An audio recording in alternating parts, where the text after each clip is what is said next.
bạnជំរាបសួរបងប្អូនម្ចាស់ចំការស្វាយចន្ទីបាទជាពិសេសបាទអញ្ចឹងមួយរយៈនេះគឺខ្ញុំទទួលបានសំណួរច្រើនមែនតើទាំង TikTok របស់ខ្ញុំផងទាំង Facebook របស់ខ្ញុំផងតែបងប្អូនសួរបាទពាក់ព័ន្ធជាមួយនឹងការដាក់ជីណាដាក់ជីគល់ណាដាក់ជីគ្រាប់ទៅលើដំណាំចន្ទីស្វាយចន្ទីរបស់បងប្អូនណាដើម្បីទទួលបានផលច្រើនបាទអញ្ចឹងវីដេអូនេះគឺចេញថ្ងៃស្អែកគឺខ្ញុំនឹង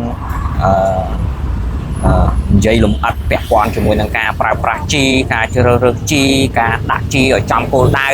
បងប្អូនដែលដាក់ពីរវគ្គគួរតែដាក់បែបណាល្អជ្រើសរើសជីប្រភេទណាដែលដាក់ទៅល្អបាទទទួលបានទិន្នផលខ្ពស់ក្នុងមួយហាត់2តោនទៅ3តោនអញ្ចឹងណាអញ្ចឹងខ្ញុំនឹងបញ្ជាក់ឲ្យបងប្អូនអត់ដាក់ពីរវគ្គទេបងប្អូនដាក់តែមួយវគ្គតើគួរតែប្រើបែបណាឲ្យចំគោលដៅទទួលបានទិន្នផលខ្ពស់បងប្អូនចំណាយលុយទៅទិញជីគ្រាប់ហើយទទួលបានលទ្ធផលល្អបាទអញ្ចឹងថ្ងៃស្អែកខ្ញុំអេរិចនឹងនិយាយលម្អិតពាក់ព័ន្ធជាមួយនឹងការដាក់ជីគ្រាប់នេះឲ្យបងប្អូនបាន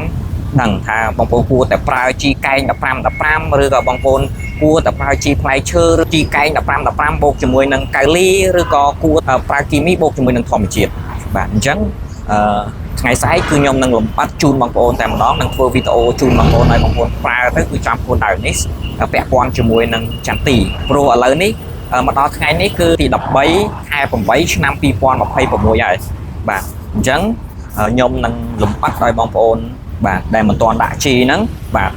បងប្អូននឹងត្រៀមក្នុងការដាក់ជីឲ្យចំគោលដៅតែម្ដងបាទអញ្ចឹងពីខ្ញុំអេរិចគឺមានប៉ុណ្ណឹងហើយថ្ងៃស្អែកយើងនឹងធ្វើការចែករំលែកនៅចំណុចទាំងអស់ហ្នឹងចែករំលែកនេះមិនមែនតាមការនឹកឃើញហើយតាមការនិយាយមានន័យថាយើងមានអ្នកជំនាញឲ្យគាត់ប្រឹក្សាឲ្យគាត់ផ្ដល់បាទបច្ចេកទេសហ្នឹង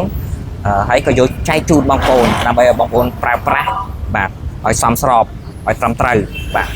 ពេលដែលបងប្អូនជ្រើសរើសជីធានាថាបងប្អូនប្រើទៅគឺទទួលបានលទ្ធផល100%ក្នុងការប្រើប្រាស់ជីបាទអញ្ចឹងពីខ្ញុំអេរិចមានតែប៉ុណ្្នឹងសូមអរគុណបងប្អូនអរគ្នាបងប្អូនជួបគ្នានៅថ្ងៃស្អែកបងប្អូនត្រៀមបាទ